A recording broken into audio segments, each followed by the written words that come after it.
Hey y'all, welcome to Pretty Girl Loves Trap content. This is my review for Power Book 3, Season 1 of Raising Kanan, Episode 10, the season finale, and the episode is called Paid in Full. I like that title. You know, that's one of my favorite movies, Paid in Full. Y'all, it took me a minute to actually process this episode because I was a little underwhelmed. And I had to sit with it for a minute, let it marinate. And, I just needed a few days to just really figure out how I really felt about it, okay? Because don't get me wrong, it left me intense the entire time. I'm at the edge of my couch, what's going to happen? It's all dark and whatnot. The whole episode, the music is got me all, intense. I got my asthma pump sitting right next to me. So I'm stressed as hell, y'all, because I know something is about to happen. Somebody about to get shot. I'm just ready for the gunfire. You know what I'm saying? And I would say nothing happened, but the gunfire, the, Rambo-ish that I was looking for, okay? The action-packedness did not happen. And so that left me a little disappointed.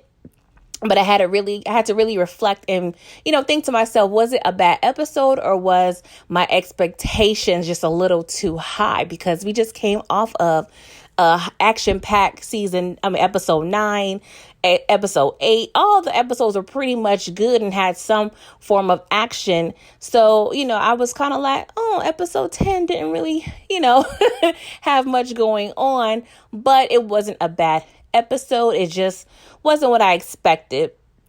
But hey, can't please everybody. I just think my expectations were as higher than what it needed to be. But y'all, let's get into the recap, okay? So we start off, Kanan, young Kanan, he's standing over Detective Omar Epps and whatnot. And he gave him maybe 1 or 2 shots in the shoulder or whatever. He did not listen, okay, to the instructions, okay? Rock, it's her fault because she gave him a little rinky dink, quick, fast, express car wash level gun class. And for a hit like this, to hit a cop, a New York City cop, he needed much more training, okay? He didn't even have a training day. He had a training half hour, okay? She just threw him in the fire. He was not ready. And I'm like, Rock, no. But at the end of the day, Kanan was truly the only one that is able to really get close to Howard like that. So I understood in a sense, but she needed to prep him a little more, okay? They need to spend about 5, 6, 7, 8 hours training for this situation because at the end of the day, Omar Epps, he is a detective. He's been on the force for 25 years, okay? You know how many bodies or gunshots he probably, have experience in? Come on. Kanan is 15, y'all. 15. Okay, I probably got some boy shorts or some pajamas 15 years old, okay? He is clearly out of his league. But anywho, Kanan, he's pointing a gun and he's all distracted and whatnot because somebody was saying, hey, somebody's shooting, because in New York, of course, someone's always outside, okay? I'm not sure what time it is. It's probably good 10, 11 o'clock, okay? But there's always somebody outside, especially in the projects, okay? Someone is always out there lurking, watching, looking outside their window. I know this. Coming from a native New Yorker, someone is always watching you, and you need to act as if you are always being watched. So of course Kanan gets spooked because he hears somebody, a car alarm rings off, and he shook, and so he's a little distracted. He wasn't really looking at Detective Howard because he's looking around to see what is going on, and Detective Howard just got a still face and still body. I'm like, I think he playing dead, or he is dead. What's going on here? Okay, so Kanan did not even shoot any more shots. He decides to run like Forrest, okay? And in the midst of him running, his little clumsy tail is going to fall, and I'm like, dude, ain't nobody chasing you, okay? What? Kanan, you are effing up tremendously, okay? But we got a little glimpse of the crackhead, okay? He gets a glimpse of Kanan, and of course, he's wearing Unique's jacket, but he was like, I got a crack rock to smoke. Okay, I got better things to do. He's very funny. I definitely know they are going to bring him back. He really is a scene stealer. Like, he is probably one of the funniest crackheads I've seen on TV. Okay, shout out to Wanda from Snowfall. She was hilarious. And Zell from Friday. And actually, I think his name was AJ Johnson. He just passed within the last couple of weeks. So rest in peace to him. But yeah, that guy is definitely a scene stealer. I know he's going to play a good little pivotal part in season 2. Okay, so next, Kanan, he goes off to this little body of water and whatnot, and he dissembles the gun. I was like, okay, you got a good A, B situation. You know what I'm saying? I give you a good B plus. We'll hope, they just don't find those gun pieces and whatnot. I heard they like to drain lakes and rivers and pools and whatnot in New York when they need to, figure out, the body that the streets had needed, you know what I'm saying? So, yeah, well, let's just hope that gun is not found in the future. Yeah, Kanan. So he's waiting, and we see Scrappy picking him up, y'all. Scrappy is his Uber, his Lyft. And I was like, oh, it's good to see Scrappy. He got his eye patch. His face is all still effed up, but I'm glad to see Scrappy up and about. And you know what I'm saying? He got out the hospital, and he back in, his vacation days, his sick days ran out. So he had to get back to work. All right. I don't know why I want to call him Little Scrappy. I'm forcing myself to call him Scrappy. So Rock, she's at the church basement, you know what I'm saying, where her mom and with this little older couple, and they're just talking about Kanan and how they haven't seen him in a long time. And Rock just looked very just over it. Like, that's how I used to look when my grandma used to make me go to church when I was like a preteen. Like, when is this over? Like, I hate being here. When you were a kid, church just felt like forever. So she gets a page and run off. I'm like, ooh, what's going on here? So we cut back to Scrappy, the Uber. You know what I'm saying? He's driving Kanan around, and the block is hot. The block is hot. We see Popo everywhere. And it seems like Scrappy is the only vehicle on the road. And so they meet up with Marvin, and they give Marvin Unique's jacket. And so Kanan was like, yo, I thought you was picking me up. What's going on here? And Marvin was like, nah, bruh, your mom got me on another assignment that requires 2 eyes, not 1, but 2 eyes, which was a dig to Scrappy because he operating off of 1 eye right now. Okay. And Scrappy was like, And so they also have a little conversation because Kanan, he's referencing all the police. He was asking Scrappy, like, hey, do you think that is in regards to what I did? And Scrappy was like, I don't know, son. So, Marvin, he was pretty much saying, like, the police, they don't play about their own. And Scrappy was looking at Kanan like, yo, was like that. Like, you shot up the popo? You shot up the popo? So he kind of looking like Kanan, a little shocked at him. And also maybe a little, intrigued and probably pleasantly surprised with a little bit of discussion. Not discussion. Is that even a word, y'all? I don't know. It's like 11 o'clock. I'm sorry. It's late. Anywho, he was disgusted. Okay, y'all. Excuse my language skills at the moment. All right. So we seeing, sirens and Popo everywhere, okay? The block is hot, okay? And so Kanan was like, I'm supposed to meet at my grandmother's house. You know what I'm saying? I'm sorry, y'all. My New York accent has gone away. That's what the South do to you, okay? So, he was like, I need to be baking cookies, be at the church house with grandma and whatnot, because that was my alibi. I mean, he didn't say all that, but, we know what the dealio was, okay? And so we see Annoying Thing 1 and Annoying Thing 2, aka Jessica and Famous, at the hospital. All right. So they go up to see Lulu. And, during this time, they're seeing all the cops and the sirens. So they're like, what's going on? So next thing we see Howard being rushed off, in a gurney, and they're like, Detective Howard, stay with us. And, Famous, he all hyped like, yo, that's Howard. That's the cop that be messing with us all the time. Okay, dang, like what happened to him? And so at the same time, Lulu is in his hospital bed and whatnot. And he gets up and he's looking at the window and looking at all cops, outside. And so Lulu and Jessica, I'm sorry, Famous and Jessica come in Lulu's room. And so he's like, what's going on here? And so, Famous, he updates him because, he knows all the streets business and whatnot. He is the town low-key snitcher. And so he tells Lulu, like, yo, it's Howard. And he got shot. Like, he looked like he about to die. And Lulu already know his spidey senses was like, ugh. He probably was thinking like how Unique be like thinking like this has rock stink all over it. You know what I'm saying? And so he automatically says, yo, what is my sister doing? What is she thinking? I'm like, why is you saying that out loud in front of Famous and Jessica? Okay, they ain't part of the family.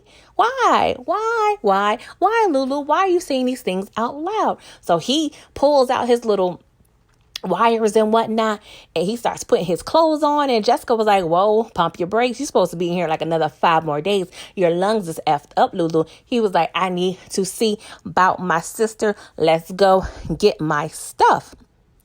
So we see Kanan and little Scrappy, okay, they're, they parked. And so he's like, what we doing here? So we see Rock, and they are at Lulu's house, okay, at the old crime scene. You know what I'm saying? It's burnt up, but not too burnt up. And, he's like, why are we here?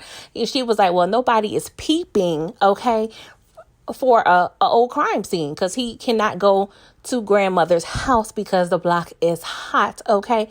And so before he goes in the house with Rock, him and Scrappy have like a cute little moment. He was telling Scrappy how real he was, and Scrappy was telling him he a soldier out here in these streets, you know what I'm saying? Marine style, you know what I'm saying? Army, Navy, Air Force, he all of that. All of that. So it was a cute little moment. They may have a little bond, you know what I'm saying, season 2. So at the hospital, we see Burke storming in, you know what I'm saying? Like somebody shot her baby and whatnot. And so, this new captain that we are introduced to, Captain Batiste or whatever, the French or Haitian or, island he is, you know what I'm saying? He's like, I'm in charge now. The old captain was not doing what he needed to do. So I am the new hand. Okay. I'm the heavy hand, the heavy hitter. Okay. That is taking over because y'all got too much goings on here. And so she was like, okay, well, what do I need to do? Like, we need to give some blood. He was like, nah, unless you AB negative, because that is Howard's blood type. And it is very rare, very, very rare. And he was like, that's not all, girl. That ain't all. That ain't all. He is also effed up in other ways. The man is sick, man. He is sick with the leukemia. And so Burke was like, oh my God, are you kidding me? He was like, yeah, and if anybody find out, it's going to mess up his pension. You know what I'm saying? Anybody that he has behind to give his, what you call it? Not retirement. But yeah, y'all know what I mean. I lost for words. But yeah, he can't, provide for his next of kin if he, sick with the leukemia, not the leukemia. If it was a line of duty situation, that's the reason why he would die. Of course, the pension would be a lot more. It's a big difference. So that's going to be interesting in the future on how that's going to unfold. Okay. Because at the end of the day, yes, Kanan is his son, but Howard have time to set up a pension for Kanan. You know what I'm saying? Like, I'm sure he would have to submit documentation, and that would be a whole lot. So I don't even think Detective Omar Epps got to that point yet.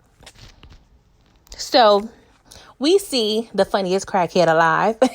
He's being questioned by some Rosie Perez sounding police woman. And he was like, yeah, I saw, little kid, and he had on this nice little jacket or whatnot. And yeah, that's all I got for you because I'm high as hell. I'm high. I get high. Shout out to the Locks, actually Styles P on that. But she was like, yeah, get him to the station. So, whenever he comes down from his high, he can provide more information. Okay, because we need that information. So Burke was like, put me in the game, coach. I need to figure out who was behind this. Okay, put me out in them streets. He was like, nah, bruh, we got other teams, you know what I'm saying, working on that. She was like, I know these streets. I know these streets. I'm like, girl, you don't know these streets like that. You fresh. You got, Similac behind your ears, girl. Like, you ain't ready. But he lets her go and, get Garcia, which he seemed too happy to go with her. So I'm like, how is this partnership going to work out? But yeah, she is loose on the streets, y'all. So we see Worrell, you know what I'm saying? He is going to the tailor shop, with the crew, and they tool up. They are tooled up, okay? And so he tells Unique, yo, the block is hot. Like, you know what I'm saying? Situation popped off with Howard, and he was like, Howard? Like, the NYPD detective Howard? And Worrell was like, yeah, and the word is on the street. Your name is ringing out here in these streets, you know what I'm saying? And so Unique was like, what? Me? Moi? What? And so Unique was like, why would I want to kill a cop? You know what I'm saying? I have cops on my payroll. They help my operation flow, okay? Why would I kill a cop? Dead cops, dead my weight, okay? I need them. They need me. It's a beautiful relationship. And he was like, why would this happen? Why would someone shoot a cop? Oh, it's Rock. She's behind this because, you know what I'm saying? I have the streets on lock, okay? And the only people that will be affected is me and my boys. You know what I'm saying? So Unique, he was pissed. He was pissed, but he was right. He was right. So he told the whole crew, yo, don't say nothing. Lock your doors, hide your kids, hide your wife, hide everything. Don't say ish unless you hear from me, okay? So I'm like, oh, Lord, Unique piss. What's going to happen? So we see Juliana, you know what I'm saying? She at the bodega peeping outside. Next thing we know, we see Rock and Kanan. So she's stashing Kanan in the back room, we know what they use as the stash, joint. So I'm like, oh, okay, they're stuffing Kanan up in here. Well, he has plenty of snacks, so that should be a good hiding spot for now. And so she is telling Juliana, okay, make sure, so you don't offer the tape, because it was smart, because Rock told Kanan to walk past the bodega with Unique's jacket. I'm hoping he did it because we didn't see it on camera. So I'm hoping it's a behind the scenes thing he did, because he'd been effing up the whole plan since the get-go. Okay. So I'm hoping he at least did that right. So, she was telling Juliana, don't offer it up right away. Make the cops feel like they did their job. Okay. And, we know she going to put on a good little show. So we see on the streets, cops roughing up everybody, asking about Unique. And, on the Unique, homeboy was like, Unique? I don't know no Unique. Like, what? And so we see Operation Put That Jacket Back. Okay. So we see Marvin. He's at Unique's building trying to get in, his building and get in his apartment to put the jacket back. So he's talking with the receptionist dude or whatnot, the concierge, and he has his uniform on like he works, for the city. He was like, yo, somebody had a little leak complaint. I needed to get up there and investigate, or else this whole shit gonna blow up, okay? The whole shit's gonna blow up like Lulu's house. So, the guy was like, I don't know. I wasn't aware of this. He was like, hey, if you want to sign this dotted line, you know what I'm saying? It'll be cool. You sign off on it. I can go. But if someone lights a cigarette, it's kaboom up in this bitch. Okay. It's kaboom. He was like, nah, I don't want that on me. All right. Going up there and investigate. So, of course, Marvin, he goes up there, pick Unique's lock. And I'm nervous the whole time because we see Unique. He's outside with his baby mother slash girlfriend, because it looked like they stood together the way, she was calling him sweetheart and whatnot. And the little son, Jerome. I'm like, oh, Jerome, they just picked a black name. So, you know what I'm saying? They all coming up in an apartment. I wasn't really understanding his plan, because the baby mother was telling the boy, hey, once we get in, you're going to take a bath and you're going to snuggle in bed. But Unique was telling them, hey, we just going to grab a few things and go. So I'm like, what is this plan? I am a little confused. So Marvin gets out in just the nick of time, because once Unique gets off the elevator, he hears the little stairwell door closed. So, of course, Unique is on high alert, but thank God Marvin he didn't get caught. So he was able to put Unique's jacket in his coat closet with all of the beautiful fur coats that Unique has. Okay. So at the hospital, Captain Batiste, whatever his name is, he's telling the crew like, yo, everybody Everybody getting locked up in these streets, okay? Everybody is a suspect. Take them all to jail, okay? And so the doctor comes out and tell him, hey, Howard needs a lung. He needs a spleen. He needs a liver. His low blood count is a problem. Like, he needs a grocery list of things, okay? So maybe, Kanan is going to have to give some of that marrow, some of that blood, some of that liver, some of that spleen, some of that lung. Like, Kanan just going to have to donate all of the things. I'm saying? I hope he got a, donor, a little heart in his driver's license. Do they still do that? I don't even know, y'all. Anywho, so we see Juke. She's walking down the street and she's witnessing all the cops roughing everybody up. So she's trying to cut through little back streets. But oh no, Burke peeps her. And Burke and her little sidekick stops her and like, hey, Laverne, you had told me that the cops was going to get, some get back, that we was under alert. And so the fact that Howard just got shot, I'm going to need you to let me know where you get this information from. And she was like, hey, I don't know nothing. I was just trying to, protect you. And look, here, you are still alive. So therefore, I did you a favor.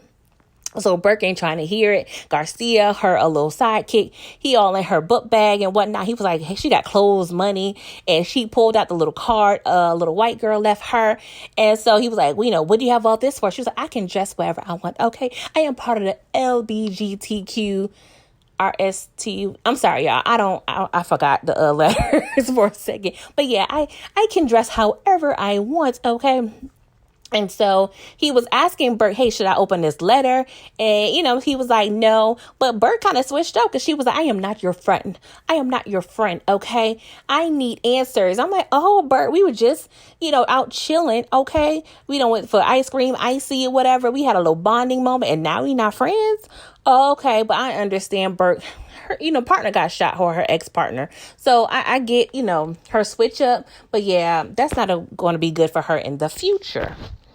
So Juke was like, you know what? I can't snitch because I don't know anything. But you know what happened to the snitches? They end up in the ditches. Therefore, I am no snitch. And Burke was like, I can protect you. Juke was like, yeah.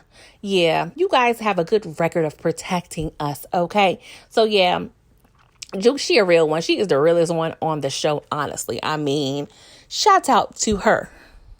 So Burke was like, what's up with your auntie? Okay, because her and Kanan's name has been ringing up in the precinct. Okay, they are connected some way to all of these crimes. And Jukebox was like, my mama sell her. Okay, she sell tracks, not crack. Like what?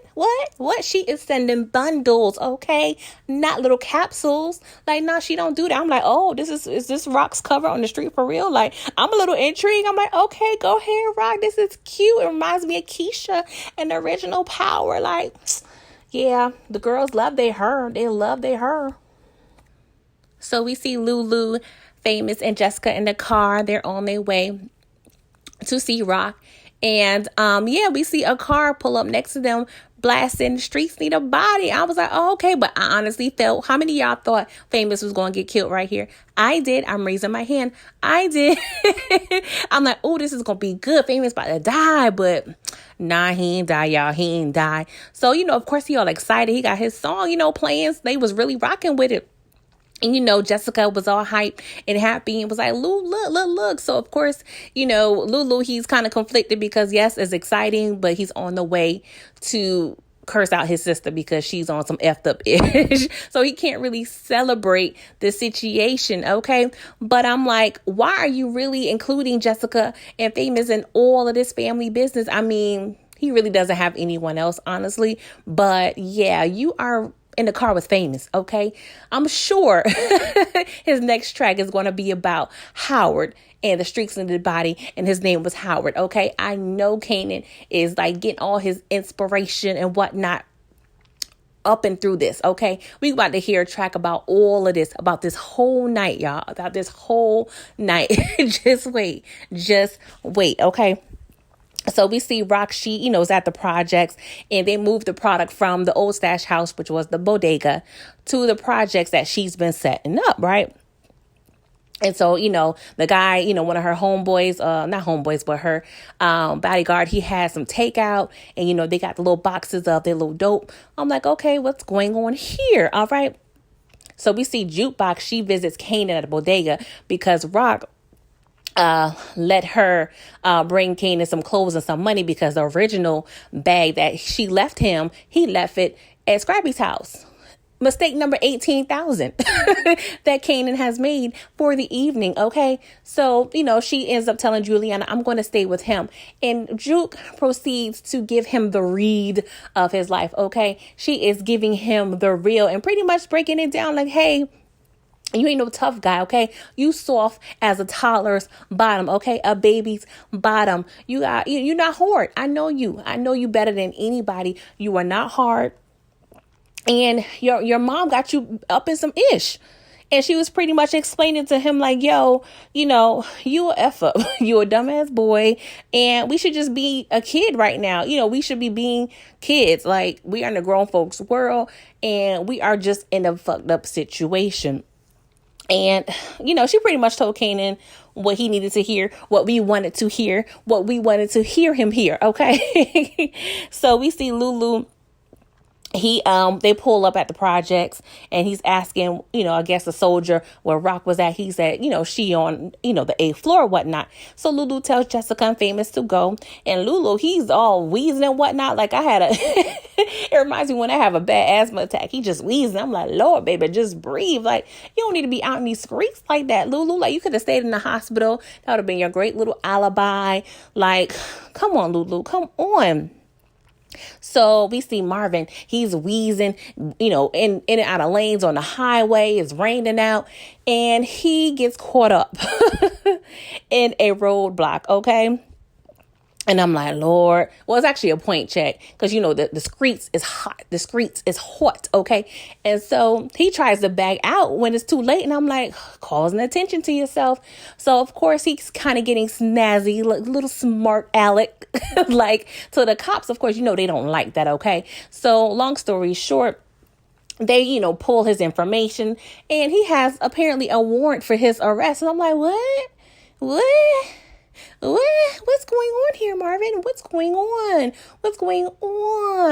So, of course, they take him and his pager is blowing up. Rock is just calling, paging him. Just, I'm like, dang, we need a phone right now. Like, someone please dial 911.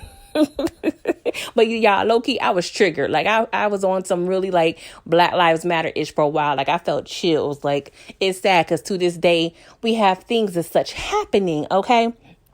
So Lulu, he comes up in the apartment, all wheezing and whatnot. And I'm like, hold up, the elevators are not working here. So you mean to tell me you walked up 8 flights of stairs, Lulu? Like you are trying to kill yourself. But he proceeds to read Rock and tell her, like, what are you doing? What are you doing? Would you put Marvin up to this? She was like, no, Kanan. So he looked so disgusted. Like, he was like, you know what? I'm over it. I'm done. Like, I've been kind of done since I had to, kill D-Wiz. And I stayed in it because I loved you. And he was like, no, we don't have to do this. Okay. We were supposed to be in real estate. We were supposed to be buying the blocks. You know what I'm saying? And she was like, I need more money. I'm like, let me see that account. Let me determine if you need more money. Okay. Let me determine that, Rock. But it's greed. She reminds me of, old girl and Set It Off. Like, come on. Like when you get greedy, that's when you get caught. And I'm like, how much do you need? But I think she just loved that power. She's just power hungry. You know what I'm saying? So Rock, that's going to be her downfall. But Lulu was like, I'm out. She was like, no, Negro, you not out. You in this forever. This is the Bloods or the Crips, however you want to think about it. You in this forever. This is for life. We are family. And Lulu was like, you threatening me? He was like, no, we family. We can't quit each other. We can't quit each other. And it was cute. It's kind of seeing Jukebox kind of giving Kanan the real and Lulu giving Rock the real, because at first she was like, I don't want to hear nothing. And, she never wants to hear criticism, even when she messes up, but she can always check other people when they F up. And I'm like, Rock, that's not cool. That's not cool. the most pivotal part of this conversation, Rock was like, we share everyone and everything. I'm like, oh, even Jessica, like, is there some freaky, kinky stuff going on here? Yeah, that's a little weird. And she was like, yo, even your little studio. He was like, it's a record label. She was like, whatever it is mine too, because at the end of the day, everything is ours. We are a family, okay? It's our money. And Lulu was like, no, this is my thing. This is clean. She was like, clean. Like, it was bought with dirty money. Okay. Shout out to Diddy Dirty Money. Diddy Dirty Money. Diddy Dirty Money. Say that 18,000 times, y'all. Little tongue twister. Excuse me, you guys. But yeah, Lulu, he wasn't trying to hear. He is so disgusted with his sister. And it's just funny because he's like, dang, he kind of looks at her different now. And the scene previously, we saw when Juke was kind of schooling Kanan, you know, when she told him like, yo, your mom just told you to hit a cop. Like, she doesn't have your best interest necessarily. And he was kind of looking like, ooh. Like, he had an aha moment. So it's funny how people are already looking at Rock like, yeah, you not as good of a person as I thought you was, Raquel. So we see the cops, they tearing up the apartment on the 7th floor. And, you know, this little fake family is just kind of going with the flow. And so we see Operation Move That Dope. Operation Move That Dope. Move that dope. Move that dope. Shout out to Future. So, you know what I'm saying? She told them, hey, once the cops leave the 7th floor, page us on the 8th floor so we can move that dope. Okay. And so they get the page and they remove the little bottom part of the oven and start, you know, there's a little chute down connecting the 8th floor to the 7th floor. So this is what Rock has been talking about pretty much all season. This is her little plan. Okay. And so the cops, they approach the 8th floor, and Rock, she got this little moo-moo, this little house coat on, looking like, you know what I'm saying, Aunt Jemima or Susie Homemaker or Martha Stewart or whatnot. And she pulling out some cornbread, and they had some fried chicken that they bought from outside. Talking about cornbread's almost done. The cops was like, it's kind of late to eat. And she was like, you know what I'm saying, my boys are hungry, okay? And so, you know, they had a little cute little story, you know, as if she's a resident and whatnot. So they believed it kind of sort of to enough to where they left. And so we see Marvin at the precinct. He's getting booked. And I'm like, no, Marvin, no. How much is your bail, boo? How much is your bail? Okay. And so his pager is still blowing up. Rock is blowing him up because he's supposed to take Kanan out of town. So Rock was like, what is going on? So she ends up calling her boo Symphony. And I'm like, Lord, this is a toxic roller coaster ass relationship. Okay. I am over it. So we see at Unique's house, they packing up. So he goes in his little coat closet and see his little jacket, his little custom Gucci jacket laying there. He was like, because you know how it is when you got some fly-ish and you know what I'm saying, where your stuff is. And I'm sure he realized his jacket was missing because it was in the back of Fifth's car not too long ago. And now it's nice all put all neatly in the middle of this closet. So he's like, what's going on here? So yeah, his wheels is turning. He realizes, oh, this sneaky tricky bitch. Rock is behind this. So he's holding the jacket and everything just started going in slow motion. And the next thing we see is the cops, pow, pow, get on the ground. You know what I'm saying? So Symphony, he just like, all right, he put his hands up. What can he do? Now, I would say it would be dope if they put some blue tops. If they had put some blue tops in that jacket, just wrap it all up in one, because we're not sure how this case is going to go. I'm pretty sure, or I'm thinking that Unique is pretty much going to be in jail for a minute. Okay, he is going to terrorize Rock and the Johnson family in jail, just how Kanan did Ghost and his family at the beginning of Power. So yeah, this is going to be interesting. And Unique gonna talk about, I have 10 witnesses. I'm like, all your witnesses are kind of thuggish. I mean, they're not reputable unless you have some preachers, you know, some reverends, some teachers that are vouching for you. Then, you know, those won't stick. Okay, Royale and the crew, they are not good witnesses. I mean, that's not going to work. So we see Symphony, he pulls up at the bodega and picks Kanan up. And Kanan and Juke say their goodbyes. And they have this cute little scene where Kanan's kind of looking back at the back seat. And while they're driving off, and, Juke is getting, smaller and smaller. He's driving away. I'm like, oh my God, it's a cute little scene. They say, I love you. It was real like color purple-ish, y'all. It was really like sad and cute at the same time.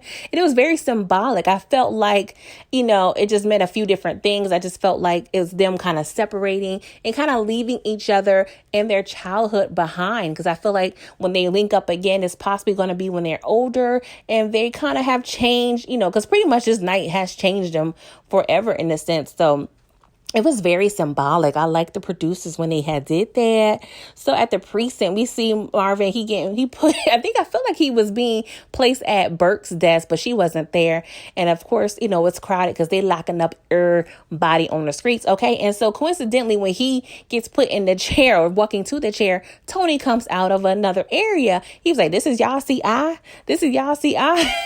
And she was like, F you, Marvin, in her, little Karen voice. And I'm like, this is interesting. Like, was this on purpose? Because, yeah, like, it's a little weird. Like, y'all not supposed to be showing y'all see eyes. What's going on here? And so in the car, we see Lulu and Jessica is just running out the mouth again. I'm like, girl, shut up. She got her little inspirational talk going. And, she pretty much just tells him, you need to get out the game. Your sister means you no good. And Lulu said the best words ever. He told her to shut up and drive. Okay, because he is tired of hearing. And I saw little tears coming out his eyes. Oh, Lord, Lulu needed a hug at that moment, y'all, and an asthma pump. And he really needs to go back to the hospital. I'm just serious. Like, it's dangerous out here in these streets, okay?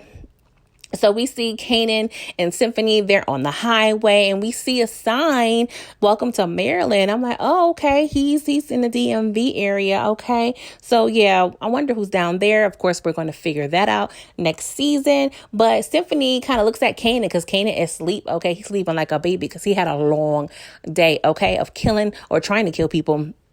And so he gives look, I don't know. Symphony's look to Kanan was very unreadable. Like, it was like either regret or like confusion. I don't know. I feel like I want to feel he's a good guy, but I'm low-key thinking he's a cop again. But maybe he's intertwined some other way. I don't know. Because the last good person or good people that we've seen in power was Raina and Jazz. And yeah, we don't see Jazz, and Raina is dead. So yeah, I don't know what else is going on. Like, the adults are normally not good people. But Silver was kind of good, right? Yeah, anywho. So we see Juke at home, y'all. Juke is at home. Her room is still effed up. And she opens the letter that Nicole wrote for her. And she started crying and laughing and had all these emotions. And I know she was waiting forever to open it, but I'm glad she was able to read it and, just get that closure. And so we see Rock, she's on a rooftop. She's smoking her cigarette. And it was very reminiscent of Tariq when he was in college. And he was like on the balcony of the little frat party, whatever, kind of looking down at, his little plan coming to action.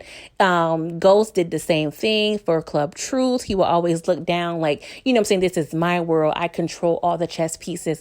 And Rock, she's kind of doing the same thing. So it's always a recurring theme in power.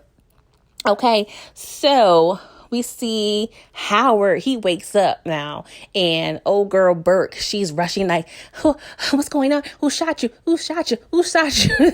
All I thought about was Biggie. Who shot you? But yeah, so Howard, he didn't get a chance to say anything, but of course, that is a cliffhanger that we will have to figure out what he is going to say. But yeah, snitching on Kanan would not really serve him much good, honestly, because he need Kanan. I don't know if they can do bone marrow donations in jail.